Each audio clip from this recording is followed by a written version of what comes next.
त्वष्टा के पुत्र त्रिसरा और वृत्तासुर,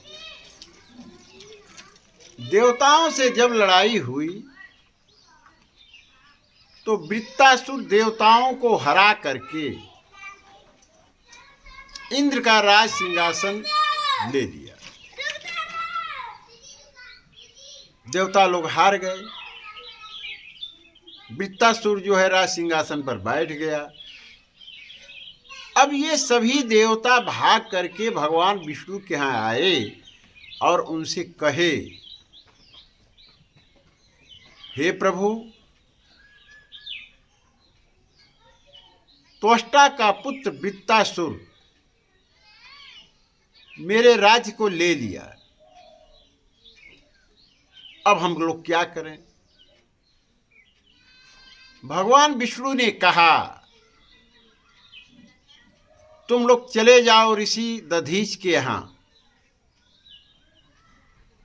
ऋषि दधीच के यहाँ चले जाओ और उनके शरीर को मांग करके वज्र बनवाओ और उस वज्र से वृत्तासुर को मारो, तब वो मरेगा। तो बंधुओं, मैं आपको बता रहा हूं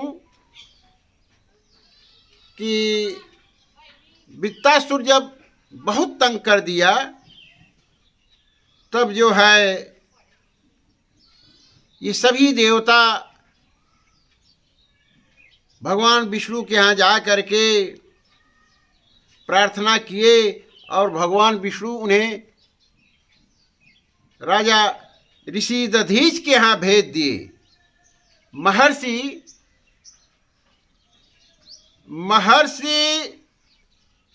अथर्वा की पत्नी शांति के पुत्र राजा दधीच हैं। सभी देवता आए और ऋषि दधीच से कहने लगे, पहले तो दंड प्रणाम किए, इसके बाद ऋषि ने पूछा, देवताओं कैसे आए हैं? देवताओं ने कहा, हे मुनिवर, हम इसलिए आए हैं, हमारे राज्य को वृत्तासुर ने ले लिया, छीन लिया। सभी राक्षस आपस में मिल करके लड़े, हम लोग हार गए और हम लोग इसलिए आपके यहाँ आए हैं कि आप अपने शरीर की हड्डी हमें दे दीजिए, इससे हम वज्र बनवाएंगे और वृत्तासुर मारा जाएगा। ऋषि दधीच ने कहा, अय देवताओं सुनो, मैं जाति का ब्राह्मण हूं, मुझसे किसी से बैर नहीं है और मैं वृत्तासुर को नहीं मार सकता। तो देवताओं ने बताया कि मुनिवर, हमने यही कहा है ना कि आपने शरीर की हड्डी दे दीजिए। तब जो है ऋषि दधीच ध्यान लगाए भगवान में और ध्यान लगा करके मग्न हो गए। भगवान की तरफ उनकी आत्मा चली गई, शरीर 0.0 हो गया, कुछ रह नहीं गया, देखने में शरीर था, परमात्मा में लीन हो गए। तब उस जंगल की गाय आई और वह गाय जो है इनके शरीर को अच्छी तरह से चाट दिया, जिससे इनकी हड्डी दिखाई देने लगी और वह हड्डी लेकर के सभी देवता लोग विश्वकर्मा के यहाँ गए और उनसे कहे कि विश्वकर्मा जी, इस हड्डी से जो है वज्र बना दीजिए और जब वज्र बन जाएगा तो वृत्तासुर मारा जाएगा। विश्वकर्मा ने ऐसा ही किया और वज्र बना दिया। देवता लोग आए, वृत्तासुर से जो है मैत्री कर लिए। मैत्री कर लेने के बाद साथ साथ रहने लगे। ये वर मांगा था कि हम किसी अस्त्र से नहीं मारे जाएं। कौन? वृत्तासुर। वर मांगा था कि हम किसी अस्त्र से न मारे जाएं। इंद्रदेव के साथ ये रहने लगा। एक दिन समुद्र के किनारे जो है टहलते हुए दोनों साथ में जा रहे हैं। समुद्र का फेन कोई शस्त्र नहीं है। इंद्र ने उस फेन को उस व्रत पर ले लिया और भगवान विष्णु उसमें विराजमान हो गए और उस फेन को जो है उसके ऊपर डाल दिया और तत्काल वृत्तासुर की मृत्यु हो गई। और जब वृत्तासुर की मृत्यु हो गई तब इंद्र को जो है वह राज सिंहासन मिल गया। इसलिए बंधुओं, ऋषि मुनि महात्मा, इनकी वाणी, इनके अंग, इनकी हड्डी सब जो है मनुष्य के काम में आ जाती है, देवताओं के काम में आ जाती है। इनका ज्ञान जो है मनुष्य के काम में आता है और हड्डियां जो है देवताओं के काम में आ गई, ब्रज बना। क्योंकि इसके पूर्व जो है देवता लोग राक्षसों को जीत करके सारा अस्त्र अपना लिया करके ऋषि दधीच के यहाँ रखे थे। इनकी पत्नी ने कहा कि आप देवताओं का अस्त्र जो है डेली देखते हैं, सुरक्षा करते हैं और देवता आनंदमय है, पड़े हैं अपने यहाँ। ऐसा न कीजिए कि सारे अस्त्रों को धो डालिए और जब सारे अस्त्र को आप धो करके पी जाएंगे तो इसकी शक्ति खत्म हो जाएगी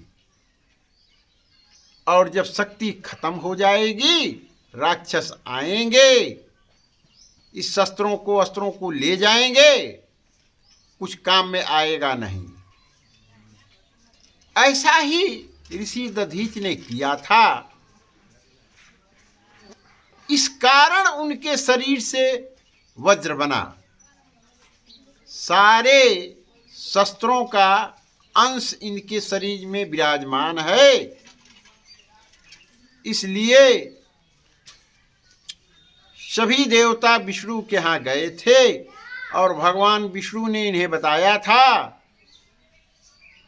कि ऋषि दधीच के यहाँ जा करके उनकी हड्डी को मांग करके और अस्त्र बना लो। अस्त्र बनाने के बाद वही वृत्तासुर मारा गया। जब वृत्तासुर मर गया तो जितने इनके सहयोगी राक्षस हैं सब समुद्र में जा करके घुस गए। रात्रि में समुद्र से निकलते हैं और मुनियों को तंग करते हैं। इसलिए देवता तंग हो गए। फिर जो है ब्रह्मा के यहाँ गए, उनसे पूछे।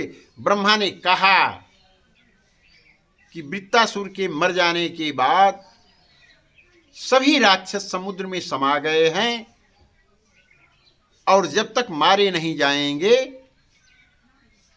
तब तक आप लोगों का कल्याण होने वाला नहीं है।